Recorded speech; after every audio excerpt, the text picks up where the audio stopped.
हुज़ूर अलैहिस्सलाम की बारगाह में दुरूद शरीफ पढ़ें। अल्लाहुम्मा सल्लि अला सय्यिदिना व मौलाना मुहम्मदिन व आलिहि व सहबिहि वसल्लम सलातन सलाम अलैका या रसूलल्लाह। एक जलसा के बारे में मैंने पढ़ा है। जलसा करके मुकर्रिर खुसूसी जब बैठते थे तो मजमा में लोग तौबा करके नहीं बल्कि लोगों की लाशें उठाई जाती थी। ये मजमा था शेख अब्दुल कादिर जीलानी रज़ियल्लाहु ताला अन्हु का। जब वो तकरीर करते थे तो लोग तौबा भी करते थे और खशियत इलाही से मर भी जाते थे। अभी जो जलसे की हालत है, कैफियत है, वो आपकी निगाहों के सामने है। इस्लाम में जलसे का वजूद सीखने के लिए हुआ। अगर जलसा तालीम के लिए हो तो रज़ा नगर में इस्लाह मुमकिन है, और जलसा तफरीह के लिए हो तो ऐसे हज़ारों जलसे मुंह पे मार दिए जाते हैं।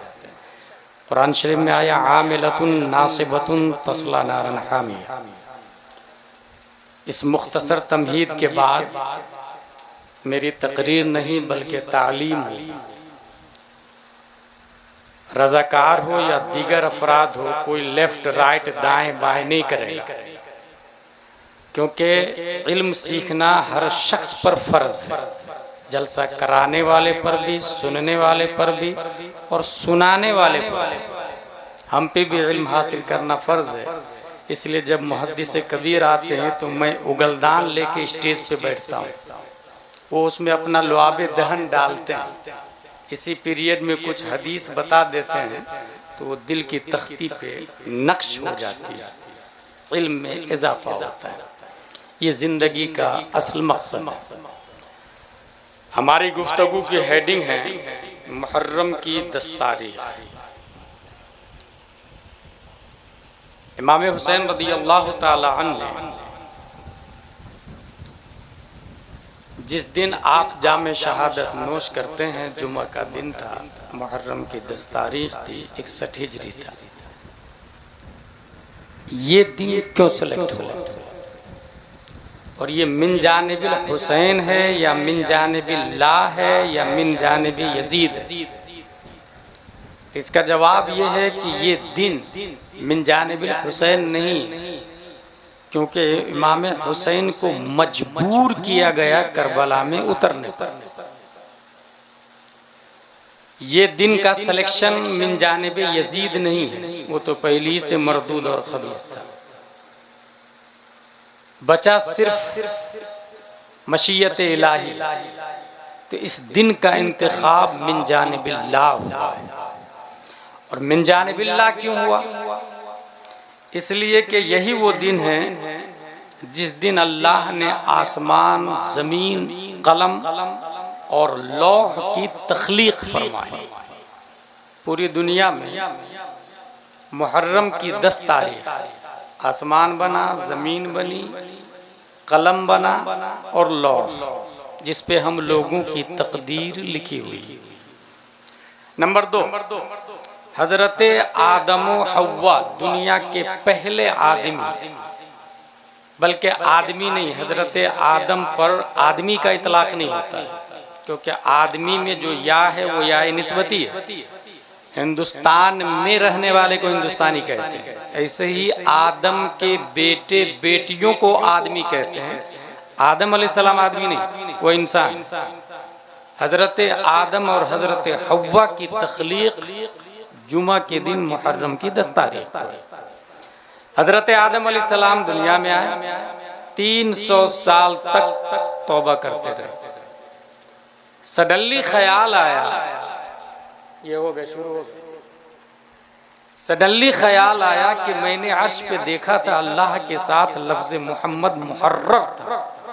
यकीनन ये रिस्पेक्टेबल और महबूब है। ए अल्लाह, मोहम्मद सल्लल्लाहु अलैहि वसल्लम के सदक़े में मुझे बख्श दे।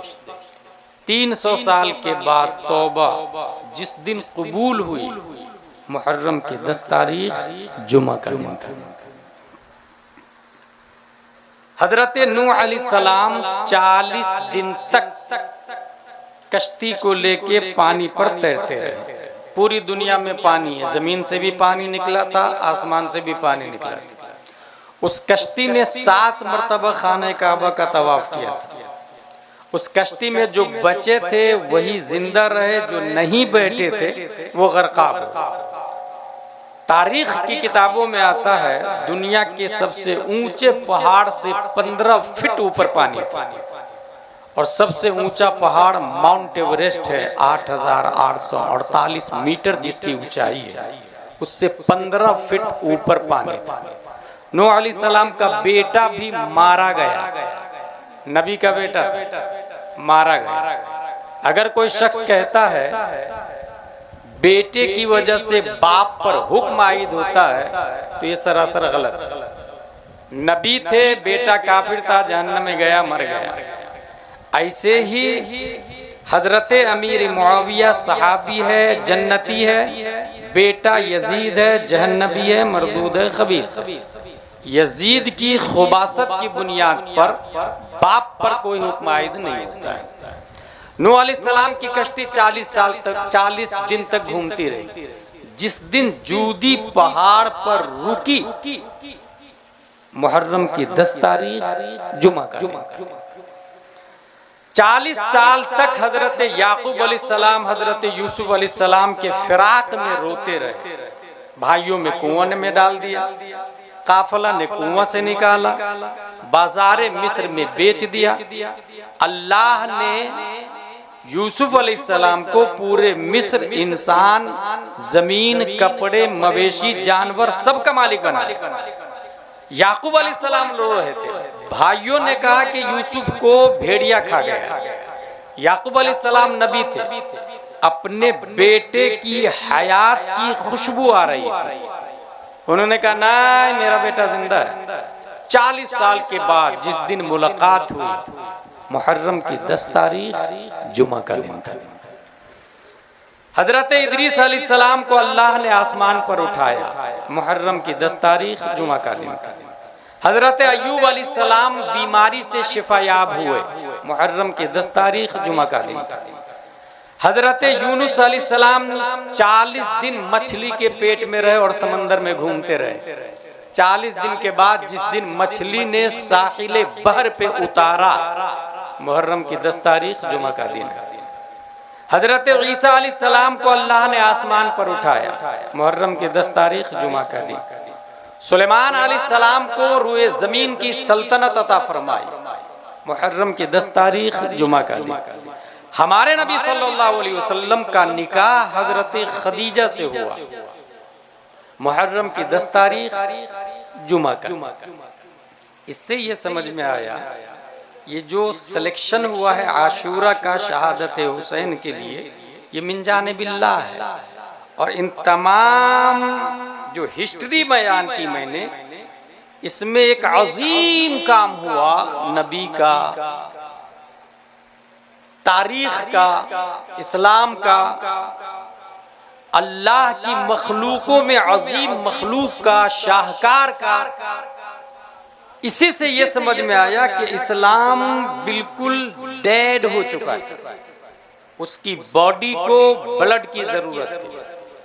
खल्लाके दो आलम ने इस्लाम की बॉडी में जिसके ब्लड की जरूरत थी उसका इंतखाब फरमाया, और वो थे हजरत इमाम हसन, हजरत अली असगर, हजरत अब्बास, हजरत अली अकबर, हजरत ज़ुहैर बिन क़ीन, हजरत हुर व गैरुहुम रदियल्लाहु अन्हुम।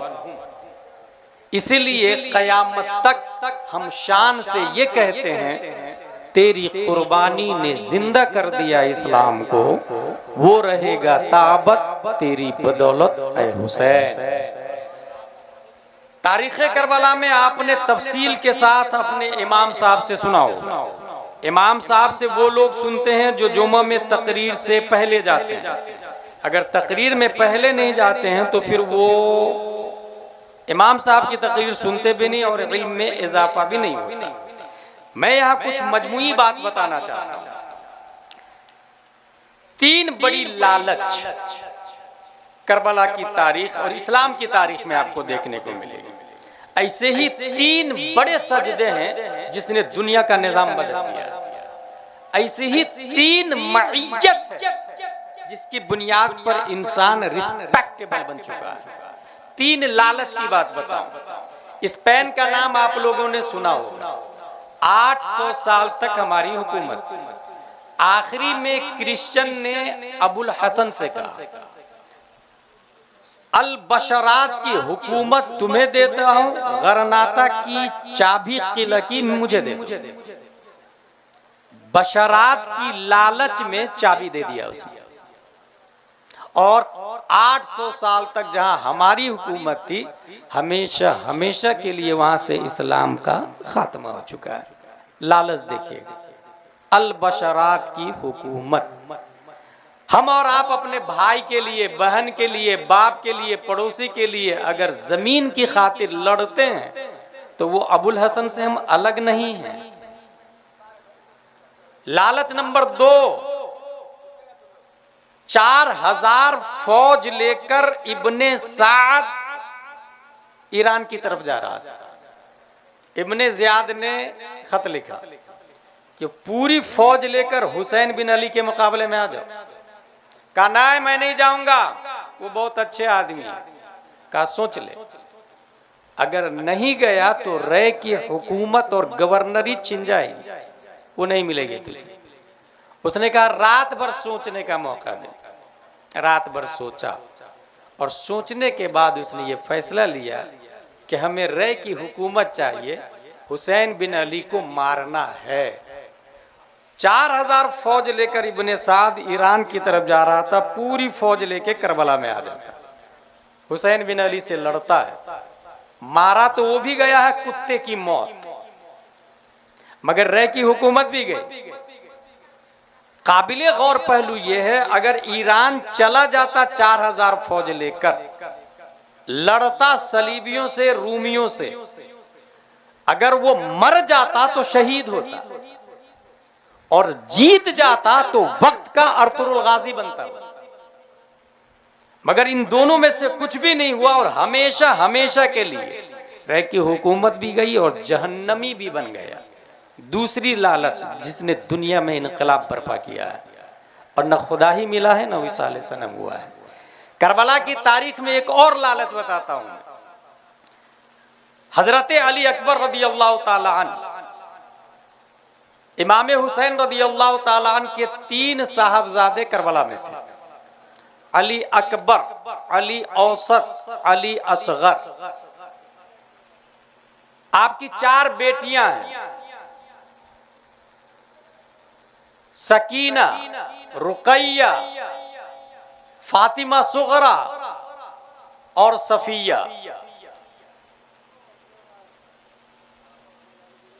3 बेटों में हजरत अली अकबर शहीद होते हैं, हजरत अली असगर शहीद होते हैं और बीच में बचे अली औसत। औसत मतलब होता है मिडिल अली। अली औसत ही को ज़ैनुल आबिदीन कहा जाता है। वो बीमार थे, वही बच के करबला से वापस आए। हजरत अली अकबर जब मैदान में पहुंचते हैं तो इरशाद फरमाते हैं, अव्वलन तो कोई मुकाबला के लिए आने को तैयार नहीं। उन्होंने एक शेर पढ़ा, अना अली युब्नो हुसैन इब्ने अली नहनु अहलुल बैत औला मिन नबी बिन नबी। मैं अली हूं, हुसैन का बेटा जो अली के बेटे हैं, हम अहले बैत है और नबी से सबसे ज्यादा करीब है। ये शेर पढ़ा, 22,000 यजीदियों में से कोई भी मुकाबले में आने को तैयार नहीं, क्योंकि तारीख में ये लिखा है सबसे ज्यादा नबी के मुशाबे हजरत अली नजर आ रहे थे।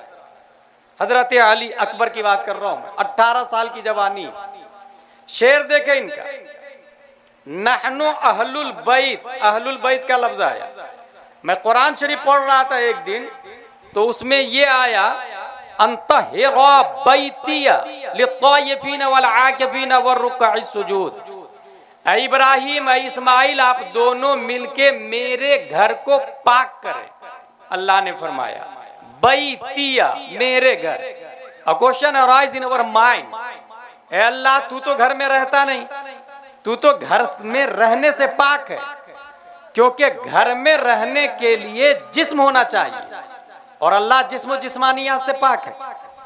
फिर अल्लाह बोल फरमा रहा मेरा घर, ऐ इब्राहिम ऐ इस्माइल आप दोनों मिलके पाक करें मेरे घर को। तो जब अल्लाह घर में नहीं रहता फिर घर वाला कौन है? जब कुरान शरीफ की दूसरी आयत पे नजर पड़ी तब बात समझ में आया कि अल्लाह ने अपना घर बैत काबा को कहा है और घर वाला अहले बैत मुस्तफा और औलादे मुस्तफा को कहा है। इन्नमा युरीदुल्लाहु लियुज़हिबा अन्कुमुर रिज्सा अहलल बैत। यहाँ अहले बैत से मुराद कुरान शरीफ का लफ्ज है ये अहलल बैत। इससे मुराद प्यारे मुस्तफ़ा है, हजरत अली है, हजरत फातिमा है, हजरत हसन है, हजरत हुसैन है रदियल्लाहु अन्हुम। अच्छा यहीं पे गौर करें, पाकी का लफ्ज दोनों तरफ है।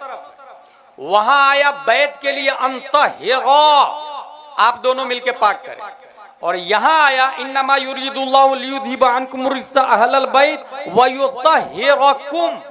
युतहिरा का लफ्ज यहाँ भी है, ततहीर यहाँ भी और वहां भी है। फर्क इतना है कि जब बैत को अल्लाह पाक करना चाहा तो दो नबियों की ड्यूटी लगाई, और अहले बैत को पाक करना चाहा तो बजाते खुद अल्लाह ने पाक किया।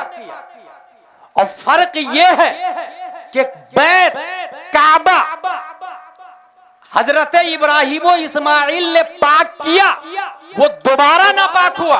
फिर बुत रखे गए, फिर मूर्तियां रखी गई, फिर सनम रखे गए, फिर माबूदाने बातिल रखे गए। पाक किया था दो नबियों ने, बैत दोबारा ना पाक हो गया, मगर अहले बैत को अल्लाह ने पाक किया है, और जिसे अल्लाह पाक कर दे वो दोबारा कभी नापाक नहीं हो सकता है।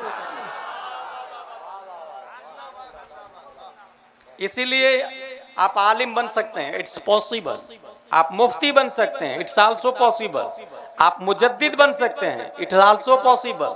आप वली बन सकते हैं, आप फकीह बन सकते हैं, लेकिन आप सैयद नहीं बन सकते। जिसे अल्लाह चाहता है उसे सैयद में पैदा फरमाता है, जिसे अल्लाह चाहता है।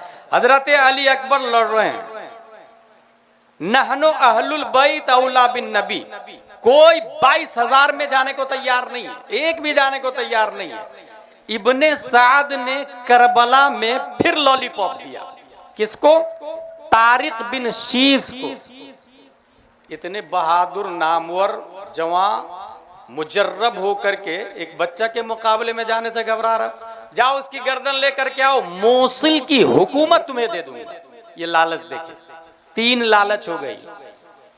अल-बशरात की लालच, गरनाता गया हाथ से। रे की लालच, इब्ने साद हमेशा के लिए जहन्नमी हो गया। तारिक बिन शीस, मोसिल की लालच, इब्ने ज़ियाद से बोल के मोसिल की गवर्नरी तुम्हें दिलाऊंगा। वो गया मैदान में, तलवार निकाल के जूं ही मारना चाहा, हजरत अली अकबर ने एक ही वार में उसके नेज़े के टुकड़े भी किए और गर्दन तक तलवार पहुंचाई। वो घोड़ा से गिरा भी और जहन्नम रसीद हो गए। नामवर आदमी। जलाल में उसका बेटा आया, वो भी मारा गया। उसका दूसरा बेटा आया, वो भी मारा गया। मिसरा बिन गालिब आया लास्ट में, वो भी कुत्ते की मौत मारा गया। अली अकबर रदियल्लाहु ताला अन्हु 18 साल के बड़े बड़े सूरमा को मौत का घाट उतारने के बाद अपने अब्बू से मिलने के लिए जाते हैं, इमाम हुसैन से। या बता अल अतश, प्यास लग रही है, बस पानी पिला दीजिए। या बता अल अतश, गौर कीजिएगा, प्यास लग रही है।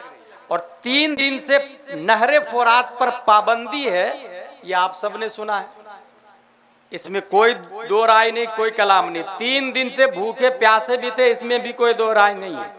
एक खतीब शहीर यारे अजीज ने कहा कि करबला की कहानियां 90% मनगढ़ंत है, ये जुमला सही नहीं है। इसमें यह देखना होगा कि ये शियों की रिवायत अलग होती है, सुन्नियों का जो जलसा होता है, सुन्नियों के जलसे में करबला की सही हिस्ट्री बयान की जाती है।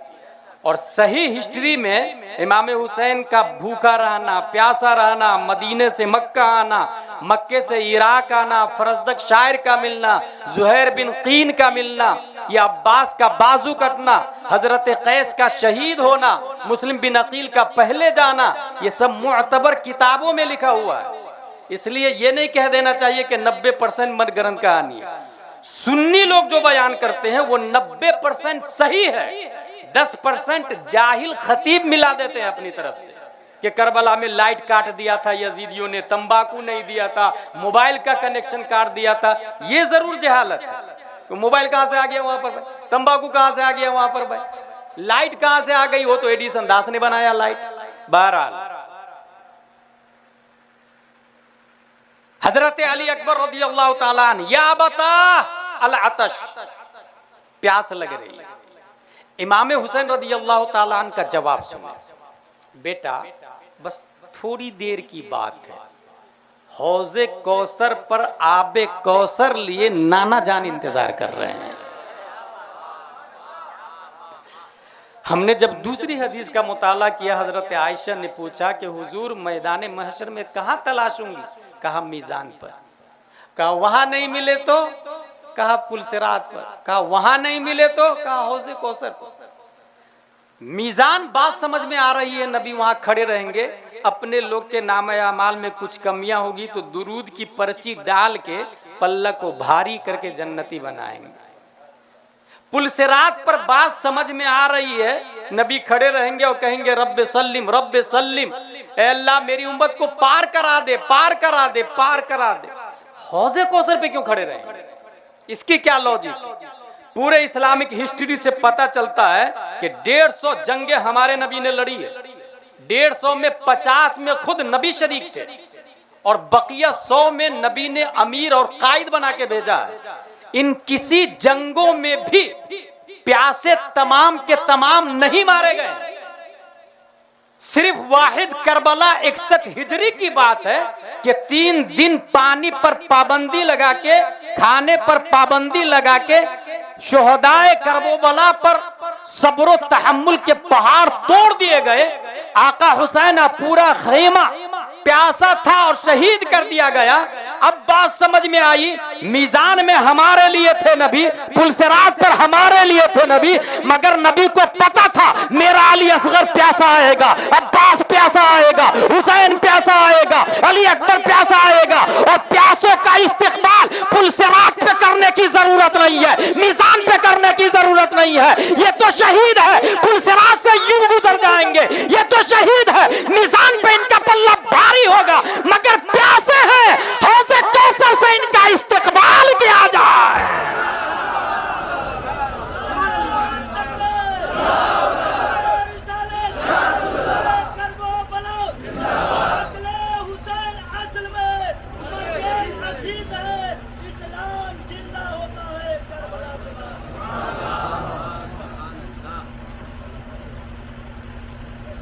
तीन लालच बता दी मैंने, अल बशरात अबुल हसन इब्ने साद रय की हुकूमत, तारिक बिन शीस मोसिल की हुकूमत। आपके यहाँ भी इलेक्शन होता है, आप हराम करेंगे या हलाल करेंगे, अपनी बहन का हिस्सा देंगे या नहीं देंगे, भाई का हिस्सा देंगे या नहीं देंगे, बाप को बुढ़ापे में खिदमत करेंगे या नहीं करेंगे, या जो करता है उसको मजीद सपोर्ट करेंगे या नहीं करेंगे। अगर नहीं तो किसने कहा हम Husaini? How is this possible bro? एक सवाल का जवाब दे। हम लोग यजीद के खिलाफ हैं, क्यों? इट्स वेरी सिंपल क्वेश्चन, क्योंकि इमाम हुसैन का कत्ल किया है। लेकिन इमाम हुसैन यजीद के क्यों खिलाफ थे? क्या इसलिए कि उसने अली असगर का कत्ल कर दिया था? नहीं। अब्बास को कत्ल कर दिया था? नहीं। ये तो सब होने वाला है। इमाम हुसैन क्यों खिलाफ थे? इमाम हुसैन इसलिए खिलाफ थे कि वो रहमान की इत्तिबा नहीं कर रहा था, शैतान की इत्तिबा कर रहा था। वो हराम में गिरफ्तार हो गया था। यजीद हरामकारी कर रहा था, जिना कर रहा था, शराब पी रहा था, अय्याशियां कर रहा था। इसका मतलब जानी के खिलाफ होना ये हुसैनी है, शराब के खिलाफ होना ये हुसैनी है, क्रिमिनल के खिलाफ होना ये हुसैनी है। यजीद तो बाद में मारा है हुसैन को ना, मगर इमाम हुसैन पहले से उसके पीछे नमाज नहीं पढ़ रहे हैं। फासिक के पीछे नमाज न पढ़ना ये हुसैनी है। यहीं से ये समझ में आया, जब फासिक के पीछे हम नमाज नहीं पढ़ते हैं तो वहाबी देवबंदी के पीछे कहां से नमाज हो जाएगी? अहले हदीस के पीछे कहां से नमाज हो जाएगी? हम अपनी मस्जिद में ये बोर्ड लगा दे कि ये सिर्फ सुन्नी सहीउल अकीदा की मस्जिद है, कोई वहाबी देवबंदी ना आए। ये ओरिजिनल इमाम हुसैन का तरीका होगा, ओरिजिनल हुसैनी मिजाज होगा, ओरिजिनल हुसैनी तरीका होगा। 3 लालच हो गई, मेरी तकरीर खत्म होने वाली है। 3 सजदे तारीखी बता दूं मैं आपको। 3 सजदों ने दुनिया का निजाम बदला है। पहला सजदा जंगे बद्र में हजरत अली रदियल्लाहु ताला अन्हु तलवार जुल्फिकार लिए और काफिरों को मर्डर करके जहन्नम रसीद करके अपनी बॉडी को रिचार्ज करने के लिए नबी को देखने के लिए आए। नबी के लिए जंगे बद्र मैदान बद्र में एक अरीश बनाया गया था, झोपड़पट्टी। उस झोपड़पट्टी में नबी आराम फरमा थे। बॉडीगार्ड की हैसियत हजरत अबू बकर सिद्दीक रदियल्लाहु ताला अन्हु थे। हजरत अली चंद काफिरों को मारने के बाद जाके देखा तो नबी सजदे में है। और सजदे में क्या लिखा था, क्या पढ़ रहे थे? सुभान रब्बियल आला। नहीं, सजदे की तस्बीह बदली हुई थी।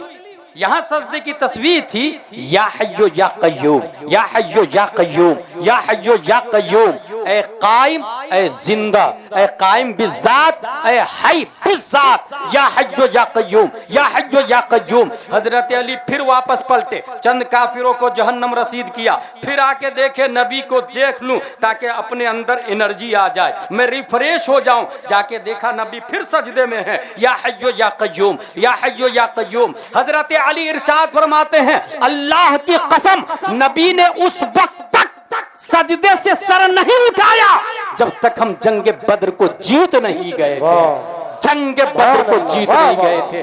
मेरे दिमाग में एक सवाल आया, या रसूल अल्लाह सजदे से सर क्यों नहीं उठा रहे हैं?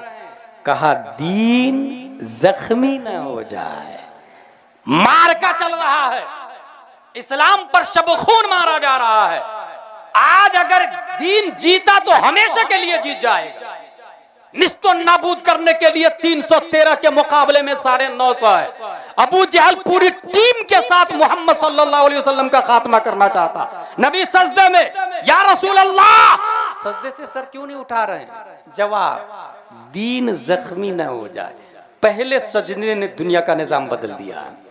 दूसरा सजदा, नबी मस्जिद नबवी में है, हालत सजदे में पीठ पर इमाम हुसैन बैठ चुके हैं।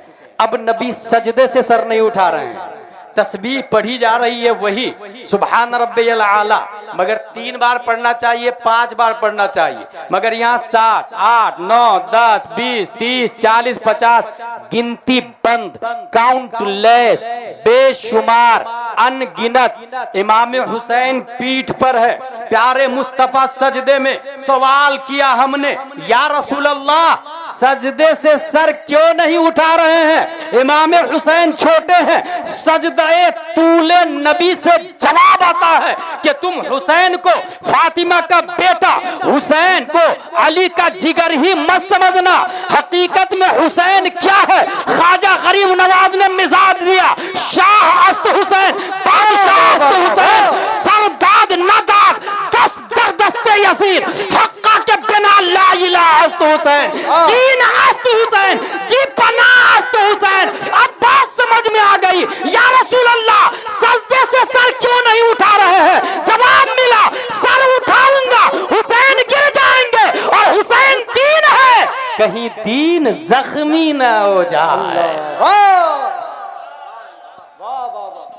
जंगे बद्र सजदे में कहीं दीन जख्मी ना हो जाए, मस्जिद नबवी नबी सजदे में कहीं दीन जख्मी ना हो जाए। इमाम हुसैन 61 हिजरी करबला की धरती पर है। हजरत अब्बास जा चुके हैं, अली असगर जा चुके हैं, जुहैर जा चुके हैं, हजरत हुर जा चुके हैं। अब मैदान में जा रहे हैं और दुनिया वालों ने देखा, 22,000 यजीदियों ने देखा, करबला की रेत ने देखा, जर्रात करबला ने देखा, शम्सो कमर ने देखा, आसमान और जमीन ने देखा कि इमाम हुसैन सजदे में गए हैं, मगर सजदे से सर नहीं उठाया है। जवाब पाता है, हमने पूछा, या हुसैन सजदे से सर क्यों नहीं उठा रहे हैं? जवाब मिला, मेरे नाना ने बद्र में सर नहीं उठाया था, दीन जख्मी ना हो जाए। मस्जिद नबवी में मैं पीठ पर था, सजदे से सर नहीं उठाया, दीन जख्मी ना हो जाए। नाना की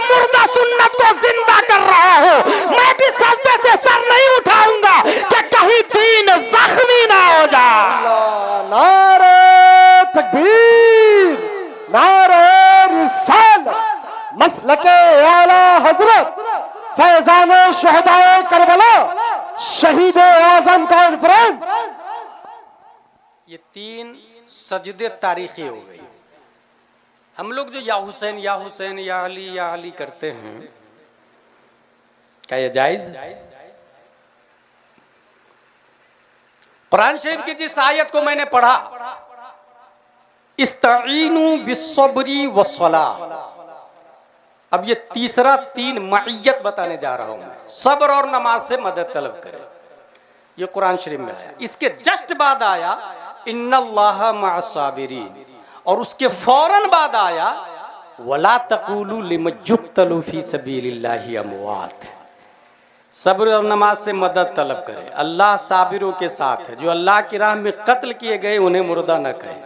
अब देखिए ये जो मअस्साबिरीन आया, मा मीम जबर मा ऐन जबर आ, मा, इसका मतलब होता है साथ, विथ, मअस साबिरीन, साबिरों के साथ। ये 3 मा बताता हूं मैं। पूरी दुनिया में सबसे अफजल आला कौन है? हम सब जानते हैं 1,24,000 कमोबेश अंबिया किराम है। 1,24,000 कमोबेश अंबिया किराम में 313 रसूल है, ठीक है? और 313 रसूलों में 5 उलुल अज़्म रसूल है, और उन 5 में सबसे अफजल हमारे नबी हजरत मोहम्मद मुस्तफ़ा सल्लल्लाहु ताला अलैहि वसल्लम। सहाबा की तादाद भी 1,24,000 कमोबेश है। गौर कीजिएगा, सहाबा की तादाद 1,24,000 कमोबेश। 1,24,000 में सबसे अफजल 313 जो बद्र में शरीक हुए हैं। और 313 में आप लिख करके देखें, 3 + 1 + 3 कितना बनता है? 7, 7 बनेगा। 3 लिखे, +1 + 3 7 बनेगा। ये 313 जो बद्र में है और 313 जो रसूल हैं, अगर इसको समझना हो तो ये 3 + 1 + 3 को समझेंगे तो ये समझ में आएगा। ये जो 7 है ना, पूरे कुरान में 7 मंजिल है, पूरा आसमान 7 है, पूरी जमीन 7 तबक है। पूरी दुनिया में हुकूमत इन्हीं के बदौलत से चल रही है, निजाम इन्हीं के जरिए। सवाल यह है कि हमारे नबी सबसे अफजल क्यों? अगर यहां आपके रजा नगर में कुछ गड़बड़ी हो जाए, एक आदमी फोन लगाएगा 9009019530। हाँ कलेक्टर साहब, ये बहुत कमीनापंती कर रहा है, पुलिस को भेज दीजिए, पुलिस आ जाएगी इधर आके। उसके एक फोन पर कलेक्टर ने पुलिस को भेज दिया। क्यों? उसकी उससे बनती है, उसकी चलती है, वो उसके करीब है, वो उसका फ्रेंड है, उसके साथ उठता बैठता चाय पीता रहता है, उसके साथ ड्रिंकिंग करता रहता है, पार्टी करता रहता है, किट्टी पार्टी में जाता रहता है, उसके साथ। ये जो माँ है यही है। सीएम मेरी आवाज पर लब्बैक एक बार में कह देगा, डीएम मेरी सुनता है। माँ ये दुनिया के पोस्टेड पर्सन है, जो जितना करीब वो फख्र करता है, I am something, there is nobody equal to me, मैं हूं, मेरी चलती है, मेरी बनती है। पूरी दुनिया में सबसे अफजल हमारे नबी सल्लल्लाहु अलैहि वसल्लम। जानते हैं क्यों? अल्लाह की बारगाह में सबसे ज्यादा अगर कोई रहे हैं तो वो हमारे नबी हुजूर सल्लल्लाहु ताला अलैहि वसल्लम, बेशक सबसे ज्यादा। और नबी ने खुद फरमाया, ली मअल्लाहि, मा का लफ्ज आया देखिएगा, ली मअल्लाहि वक्तुन, मेरा अल्लाह के साथ स्पेशल वक्त है, इस वक्त में सिर्फ मैं होता हूं, मेरा रब होता है, तीसरा कोई नहीं होता है। ये माइयते इलाही ने मुस्तफा को लाजवाब बना दिया, माइयते इलाही ने। ये हो गई बात माइयते इलाही बिन नबी सल्लल्लाहु अलैहि वसल्लम।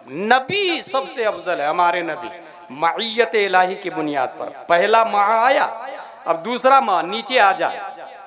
सहाबा की तादाद क्या बताया मैंने? 1,24,000। उसमें सबसे अफजल कौन है? हजरत अबू बकर सिद्दीक रदी अल्लाह ताला।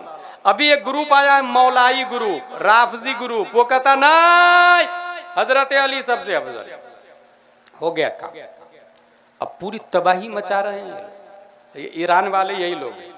और ये गलत फहमी मत पालिएगा कि फिलिस्तीन के सपोर्ट में ईरान कुछ करता है ना, वो लॉलीपॉप देता है। दिखाने का दांत कुछ और है, खाने का दांत कुछ और है। हजरत अली पर कुफ्र का फतवा लगाने वाले राफजी और ईरानी ये इस्लाम से वफादारी करें? सबसे अफजल कौन? 1,24,000 सहाबा किराम, तमाम लोगों का इत्तेफाक है। और ये किताब है मेरे पास, फतावा रज़विया। किसने लिखी फतावा रज़विया? आला हजरत रज़ियल्लाहु ताला अन्हु। और बाप के घर से नहीं लिखी। अगर आला हजरत अपने बाप के घर से लिखे होते तो मैं नहीं मानता। आला हजरत ने रसूल पाक के घर से लिखा है, बेशक कुरान और हदीस से लिखा है, हजारों किताबों के हवाले से लिखा फतावा रज़विया। और इसको इंडिया में भी कुछ लोग हैं जो इसको नहीं मानते हैं। कुछ लोग इंडिया में नहीं मानते। ये कुछ लोग कौन है जानते हैं?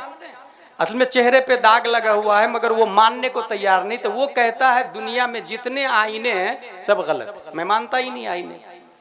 मैं क्यों मानूं आईने को? आईने को मानूंगा तो दाग को मानना पड़ेगा, इसलिए आईना ही को नहीं मानता। आला हजरत ने हर एक की हैसियत बताई, हर एक को उसके दर्जे में रखा है। पीर कैसा होना चाहिए, मजार कैसा होना चाहिए, आलिम कैसा होना चाहिए, नमाजी कैसा होना चाहिए, फातिहा कितनी दूरी से पढ़नी चाहिए, चादर कितनी होनी चाहिए, हर एक ज़ाब्ते लिखे, पूरे लाइफ स्टाइल। बल्कि बम्बई के सुप्रीम कोर्ट के जज ने कहा था कि अगर हनफी मजहब के मुताबिक भारत में फैसला किया जाता तो उसके लिए फतावा रज़विया कोर्ट में काफी होता। बेशक हुजूर अशरफ मियां ने बरसों पहले कहा था, मनारे कसरे रजा तो बुलंद काफी है, इसके पहले ही जीने पे चढ़ के दिखला दो। फतावा रज़विया तो एक करामत है, जरा हदाई के बख्शिशी पढ़ के दिखला दो। क्या बात, वाह। आला हजरत की तरफ मंसूब रजा नगर यूं ही नहीं पड़ गया। यहाँ वालों ने अहमद रजा को समझा, इसलिए अहमद रजा से रजा को ले लिया। ताकि जब तक गांव रहे मसलक आला हजरत का झंडा लहराता रहे। नारे तकबीर, नारे रिसालत, मसलक आला हजरत, इश्क मोहब्बत, इश्क मोहब्बत, प्यार मोहब्बत, प्यार मोहब्बत, बस्ती बस्ती, करिया करिया, शहदाए करबला कॉन्फ्रेंस। इसमें सफा नंबर 94 पे लिखा हुआ है। ये 12 जिल्दों वाला फतावा रज़विया है, 12 जिल्दों वाला, 30 वाला नहीं। सफा नंबर 94 पर लिखा हुआ है। क्या फरमाते उलमाए दीन इस मसला में कि जनाब ख्वाजा हसन निज़ामी साहब देहलवी ने अपनी मुअल्लफ़ा किताब यजीद नामा में अपने अकायद का इजहार इन अल्फाज में फरमाया कि मैं हजरत अली रज़ियल्लाहु अन्हु को अफजल तरीन उम्मत बाद रसूल खुदा सल्लल्लाहु अलैहि वसल्लम के समझता हूँ और यही अहले सुन्नत व जमात का अकीदा है। क्या ये सही है? आला हजरत से पूछा गया। आला हजरत जवाब देते हैं, हाशा, ये हरगिज अहले सुन्नत का मजहब नहीं, रवाफिज का मजहब है।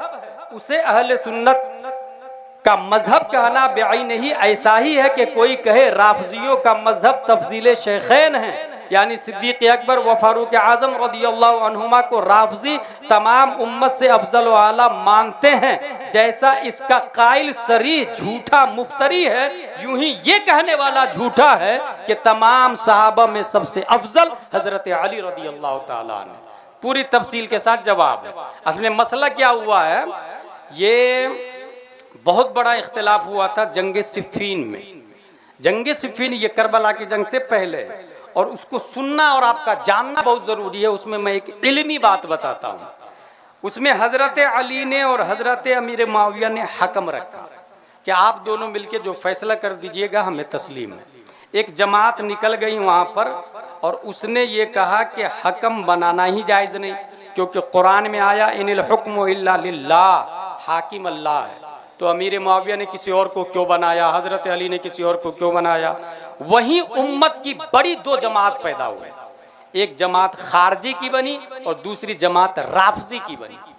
राफजियों ने कहा नहीं, मैं हजरत अली को सबसे बड़ा मानता हूँ, कोई माने या ना माने, मैं सबसे बड़ा हजरत अली को मानता हूँ।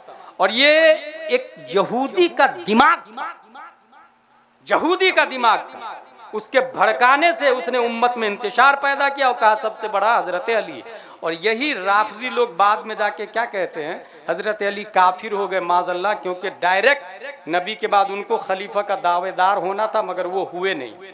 खैर वो एक लंबी तफसील है, आप इतना याद रखें 52 वजहों से कुफ्र का फतवा लगा हुआ है उसके ऊपर, 52 वजहों से राफजियों पर कुफ्र का फतवा लगा हुआ है। इसलिए ये डुप्लीकेट मौलाई जो चल रहे हैं अभी, और ये कह रहे हैं मन कुन तो मौला व अली मौला, और ये हदीस सुना सुना के लोगों को जो अपनी तरफ माइल कर रहे हैं, हकीकत में हजरत अली ने खुद इसका एतराफ किया था कि हम में सबसे ज्यादा नबी के करीब हजरत अबू बकर सिद्दीक रज़ियल्लाहु ताला अन्हु। और अभी मैं दलील देने जा रहा हूं, पहले इसको सुने। वहां पर एक खारजी जमात निकल गई, खारजी ने पूरा तलवार लेके 6000 खारजी हजरत अली को मर्डर करने के लिए तैयार है। हजरत अली को मारना है। क्यों मारना है भाई? बोले उन्होंने 3 काम गलत किया। नंबर 1, हुक्म सिर्फ अल्लाह का चलेगा तो गैरुल्लाह को हाकिम क्यों बनाया, वो काफिर हो गए, कुरान के खिलाफ काम किया। नंबर 2, अमीर मुआविया से जंग जायज थी तो माले गनीमत क्यों नहीं ली। नंबर 3, सुलहनामा पर यह लिखा गया था, ये सुलहनामा अमीरुल मोमिनीन अली इब्ने अबी तालिब की तरफ से, तो लोगों ने कहा कि अमीरुल मोमिनीन हटा दे, तो हजरत अली ने हटवा दिया। खारजी का कहना है कि अमीरुल मोमिनीन नहीं तो क्या अमीरुल काफिरीन है, माज़ल्लाह रब्बिल आलमीन, मोमिनों के अमीर नहीं है तो क्या काफिरों के अमीर है। इसलिए ये 3 काम गलत किया हजरत अली ने, हम मर्डर करेंगे उनका। हजरत इब्ने अब्बास बहुत बड़े आलिम थे, बहुत बड़े आलिम थे, और वो उलमा का अदब करते थे, और जहां आलिम मिलते थे, मुहद्दिस मिलते थे, उनसे हदीस सीखते थे। इसलिए मैं इस बात पे अपने तकरीर में पूरे इंडिया में जोर देता हूं कि जलसे का वजूद तालीम के लिए हुआ है, तफरीह और इंजॉय के लिए नहीं हुआ है। जलसा अगर इंजॉय के लिए हो, नारे तकबीर, नारे रिसालत और ऐसे पैसे लुटाने के लिए हो, तो ये इसके लिए जलसा ही नाम क्यों? शहीद करबला नाम क्यों? बहुत सारे दुनियावी नाम है, वो उसमें उस नाम से करें ना। एक नाइबे नबी आलिम दीन को क्यों बुलाते हैं? बहुत पहले मैंने कहा था कि शायरों को अलग बुलाए, आलिमों को अलग बुलाए, उसको जो मन में आए वो करे, न नमाज का ठिकाना, न रोजे का ठिकाना, न कुर्ता पाजामा का ठिकाना। और कमेटी के नौजवान जिसको दीन का दाल भी नहीं पता, वाह वाह वाह वाह वाह, सुभान अल्लाह सुभान अल्लाह, क्या बात है, मजा आ गया। वो वाला पढ़िए ना, वो वाला अस्तगफिरुल्लाह रब्बी मिन कुल्लि ज़ंबि व अतूबु इलैह। इसलिए दीन का जो ये हाल हुआ ना, ये इसीलिए हुआ, ये हंसने का नहीं, रोने की जगह है। और जो फर्द बैठ के तमाशा देखता है ना, जिम्मेदार वो भी होगा। अच्छी बात याद आ गई मुझे, करबला में 82,000 थे ना, लेकिन बदले में 1,40,000 लोग मारे गए थे। ये करबला की हिस्ट्री आप लोग को नहीं पता हो, 1,40,000 लोग मारे गए। अगर मेरे पास टाइम होता तो मैं नाम ले लेके बताता कौन कौन कैसे कैसे मारा गया। 1,40,000। उसकी वजह यह थी कि बाकी लोग तमाशा बने देख रहे थे। उसके सामने हुसैन बिन अली को मारा जा रहा है और इसके सर में जूं भी नहीं रेंग रहा है।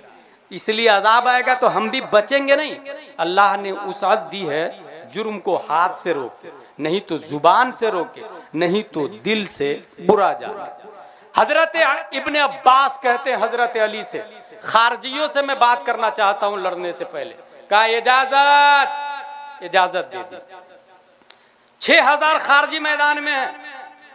हजरत इब्ने अब्बास पहुंचते हैं और पहुंचने के बाद कहा क्या एतराज है? कहा पहला एतराज अमीरुल मोमिनीन क्यों काटा, दूसरा एतराज हकम गैरुल्लाह को क्यों बनाया, तीसरा एतराज माले गनीमत जायज नहीं तो जंग क्यों किए, और जब जंग जायज है तो माले गनीमत क्यों नहीं लेने दिए। ये 3 एतराज।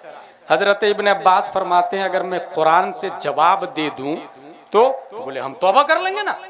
खारजी लोग बोल रहे हैं हम तौबा कर लेंगे ना। अब सुने हजरत इब्ने अब्बास जवाब देते हैं। नंबर 1, अमीरुल मोमिनीन की बात तुम लोग कर रहे हो ना, क्यों काटा? सुलह हुदैबिया में नबी ने ये लिखा था, ये सुलहनामा मोहम्मदुर रसूलुल्लाह की तरफ से लिखा गया था। काफिरों ने कहा रसूलुल्लाह हम मानते तो इख्तिलाफ क्यों होता, रसूलुल्लाह को काटो।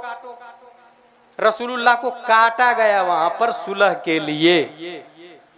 हजरत इब्न अब्बास कहते हैं अमीरुल मोमिनीन अफजल लफ्ज है या रसूलुल्लाह अफजल लफ्ज है?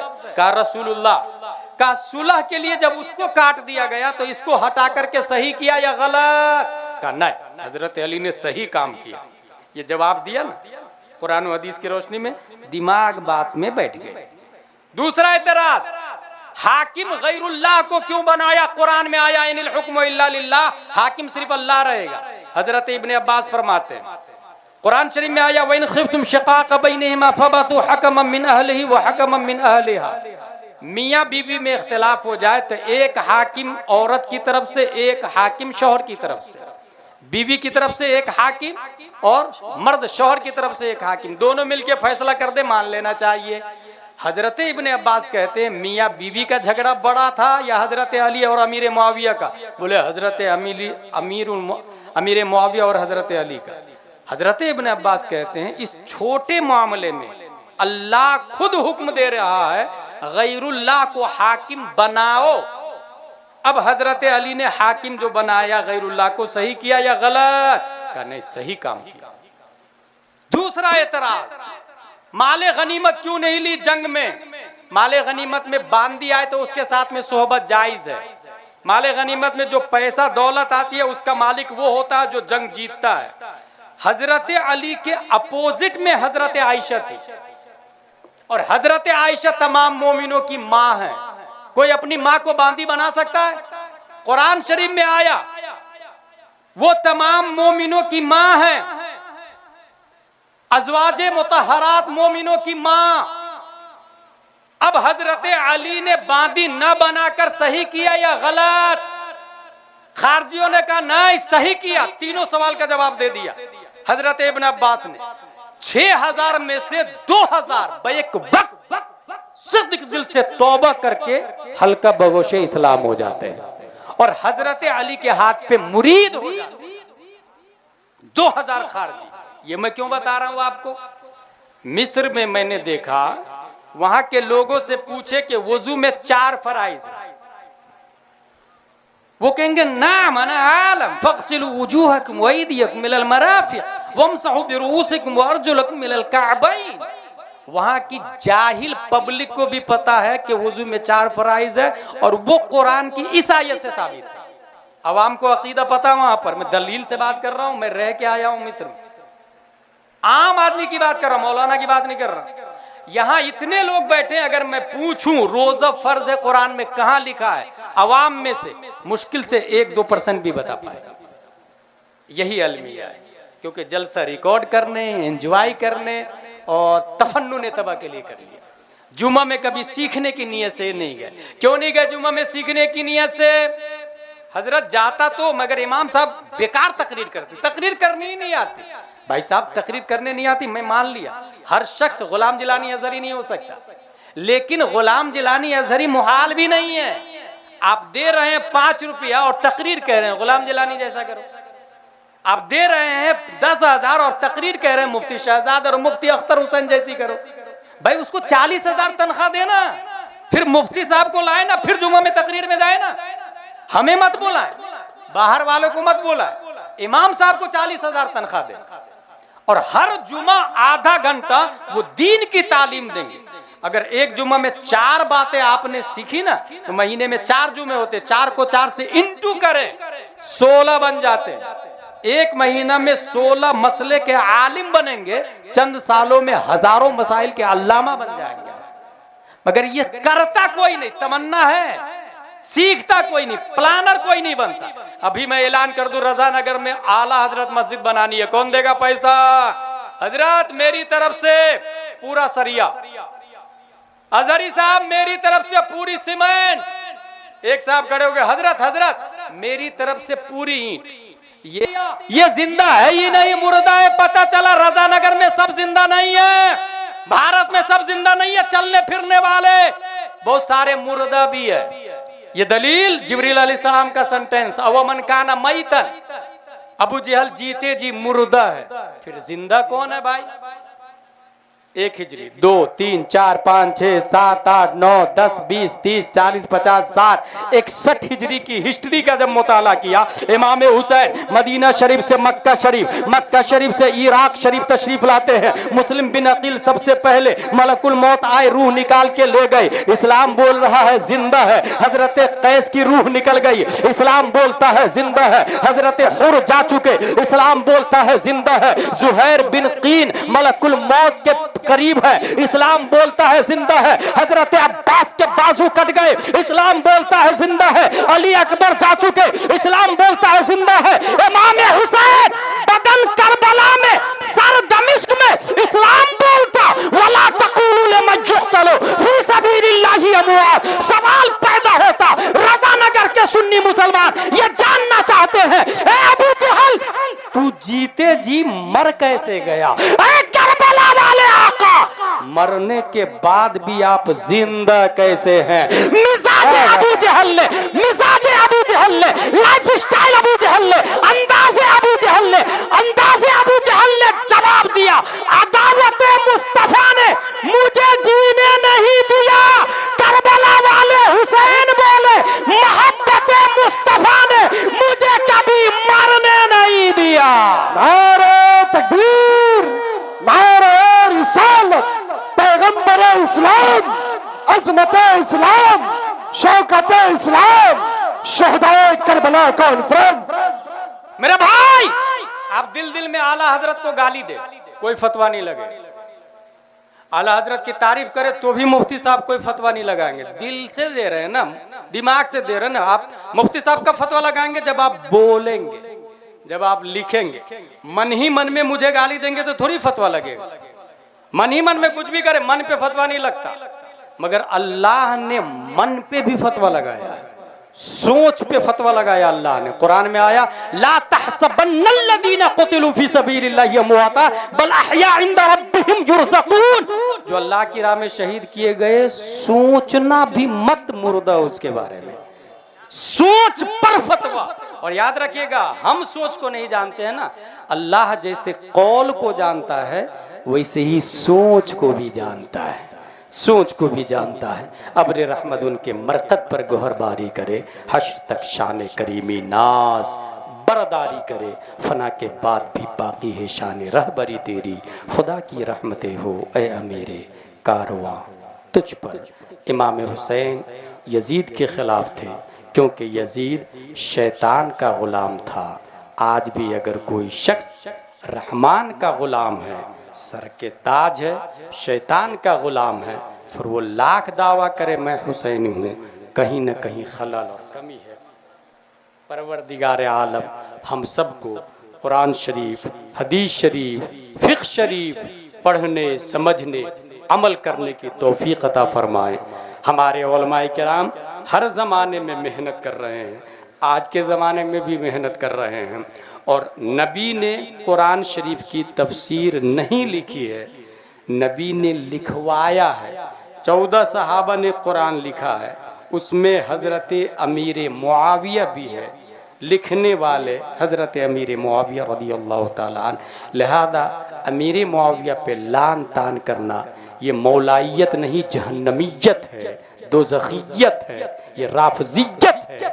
हज़रत अमीर मुआविया तमाम सहाबा की तरह जन्नती है। इस ज़माने में यकीनन हर ज़माने की तरह इस ज़माने में भी बहुत सारे उलमाए किराम हैं, और आपको आलिम पहचानना नहीं आता है, क्योंकि मैंने देखा है स्टेज पर नाजरा खां भी बहुत अच्छी तकरीर कर लेता है, कारी भी बहुत अच्छी तकरीर कर लेता है, हाफिज़ भी बहुत अच्छी तकरीर कर लेता है। मगर फतावा रज़विया में लिखा है तकरीर करने के लिए आलिम होना ज़रूरी है, वरना कब इस्लाम को डुबो देगा उसे पता ही नहीं चलेगा। रिप्रेजेंटेटिव ऑफ इस्लाम आलिम दीन होता है, इसलिए तकरीर करने के लिए आलिम होना ज़रूरी। अगर मुकर्रिर को आप बुलाते हैं तो आपके इलाके में जो उलमा हैं उनसे पूछ ले कि आलिम मुकर्रिर को लाइएगा, गैर आलिम मुकर्रिर को नहीं लाइएगा। मेरे बस में होता, अगर ये इस्लामिक कंट्री होती तो मैं नाम ले लेता आपको कि भारत में ये आलिम नहीं है, मगर इस्लामिक कंट्री है नहीं। वो आदमी भेजेगा, गुंडा भेजेगा, सोशल मीडिया पे गाली देगा और कोई पूछने वाला नहीं होगा। इसलिए मैं नाम से परहेज कर रहा हूँ। माजी में हमने नाम लिया था, उस आदमी का फोन आ गया, आपने मेरा नाम लिया। मैंने कहा लिया, आपको कैसे पता मैं आलिम नहीं हूं? मैंने कहा आपकी तकरीरों से जाहिर है। आपने तकरीर में कहा था माँ बाप की ताजीम मुकद्दम है उलमा की ताजीम पर। यह गलत है, फतवा रज़विया में इसका उल्टा लिखा है। फिर से मसला सुने आप लोग, माँ बाप की ताजीम ज्यादा जरूरी है या उलमा मशाइख की ताजीम ज्यादा जरूरी है? आला हजरत ने लिखा उलमा मशाइख की ताजीम ज्यादा जरूरी है। वजह यह बताई कि उलमा रूह के मुरब्बी है और इंसान को जहन्नम से निकाल कर जन्नत तक उलमा ले जाते हैं। जिस्म को प्रोटीन माँ बाप देते हैं, मगर रूह को प्रोटीन उलमाए किराम देते हैं। नबी का तारुफ, नबी की पहचान उलमा कराते हैं। इसलिए फतावा रज़विया में लिखा है उलमा मशाइख की ताज़ीम मुकद्दम। और आपने कहा कि उलमा मशाइख की ताज़ीम मुकद्दम नहीं, गलत है। वो जलाल में आ गए वो साहब मेरी बात सुन करके। आलिम किसको कहते हैं मुझसे पूछा, आप लोग भी याद कर ले आलिम किसको कहते हैं। मैंने कहा जरूरत के मसाइल अज खुद बगैर किसी की मदद के किताबों से निकाल ले, उसको आलिम कहते हैं। कहा अच्छा पूछो मुझसे क्या मसला पूछना चाहते हो। मैंने कहा वेरी गुड, बताए। जैद कहता है वुजू में 4 फराइज है, चेहरा धोना, हाथ धोना, मसा करना, पांव धोना। लेकिन जैद एक ही हाथ को फर्ज मानता है, दूसरे हाथ को फर्ज नहीं मानता है। उस पर कौन सा हुक्म लगेगा? शरे विकाया के हाशिए का मसला है, आलिम समझ जाएगा। अब वो साहब की तो जमीन खसक गई पांव के नीचे से, वो तेवर बदलने लगे। वो बाद में बताऊंगा तूने मेरा नाम क्यों लिया। मैंने कहा अभी चैलेंज किया ना आपने, बताए ना, सवाल का जवाब देना। जैद पर क्या हुक्म लगेगा? एक हाथ को फर्ज मानता, दूसरा को नहीं मानता। बोले नहीं वो बाद में बताऊंगा, आइंदा तुमने मेरा नाम लिया तुम्हारी खैरियत बिगाड़ दूंगा। यही बोला मुझको। जब मुझको बोला तो मैंने कहा लिसन टू मी ब्रो, मेरी मौजूदगी में स्टेज पे तकरीर की तुमने, तो मैं तुम्हारा रद्द करूंगा, तुम्हें जो करना हो कर लेना। उसके बाद से दोबारा मेरे साथ में कभी स्टेज पे नजर ही नहीं आया। आप लोग नहीं समझते होंगे हक क्या है बातिल क्या है। एक आलिम को तो समझना पड़ेगा ना, हक क्या है बातिल क्या है। वो क्या बोल के जाता है और आप मान लेते हो और पब्लिक को पता भी नहीं चलता। अब उसका मुरीद का फोन आया, हजरत उसके मुरीद का फोन आया। मुरीद बोलता मेरे पीर साहब को आपने गैर आलिम कहा। मैंने कहा बोले आपको कैसे पता वो आलिम नहीं। मैंने कहा ऐसे ऐसे ऐसे पता वो आलिम नहीं। बोले मुझको लगता है वो आलिम, मुझको लगता है वो आलिम है। मैंने कहा आपको कैसे लगता है वो आलिम? बोले अभी तकरीर कर रहे थे कुछ दिन पहले करबला के बारे में और ये कह रहे थे जालिमों ने माँ और बहनों के सर से ओढ़नी खींच लिया। आज भी अगर माँ और बहनों के सर से कोई ओढ़नी खींच ले तो माँ और बहनों को चाहिए कि बालों से चेहरा का पर्दा कर ले, बालों से। देखिए कितनी अच्छी बात बताई, सुनने में कैसा लगता? बहुत अच्छा। मैंने उसको कहा मुरीद को तुम्हारी यही तकरीर तुम्हारे पीर की बता रही कि वो आलिम नहीं है। बोले कैसे? मैंने कहा बाल का छुपाना फर्ज है, चेहरा छुपाना फर्ज नहीं वाजिब है। चेहरा छुपाना वाजिब है, फर्ज नहीं। फर्ज को दिखा रहा, वाजिब को छुपा रहा, व्हाट नॉनसेंस। फर्ज को तर्क कर कर इत्याने वाजिब साइलेंट रख दिया फोन, दोबारा फोन नहीं आया किसी का। वो अच्छा हुआ मैं रिकॉर्डिंग को जायज नहीं समझता। अगर रिकॉर्डिंग को मैं जायज समझता और रिकॉर्ड करके वायरल कर लेता ना, तो जिस जमाने में मेरी वो क्लिप चल रही थी उसी जमाने में दलील भी चला करती साथ। और आज तक किसी ने सनद नहीं पेश की। मैंने 4 लोगों का नाम लिया, 4 में से एक ने भी सनद नहीं पेश की। मैं सिर्फ ये बताना चाहता हूं आपको कि उलमा आज भी आपके दरमियान आएंगे। सही कौन गलत कौन, इसके 2 मेयार हैं। नंबर 1 ये देखिएगा कि वो मसलके आला हजरत वाला है कि नहीं। अगर मसलके आला हजरत वाला नहीं है तो फिर कितना ही बड़ा अल्लामा क्यों ना हो, आपके ईमान को कब बर्बाद करेगा पता ही नहीं चलेगा। इसलिए मसलके आला हजरत वाला होना चाहिए। नंबर 2 मसलके आला हजरत वाला है तो फिर तकरीर के लिए आलिम होना चाहिए, नात खानी के लिए आलिम का आलिमाना वज़ा कता होना चाहिए।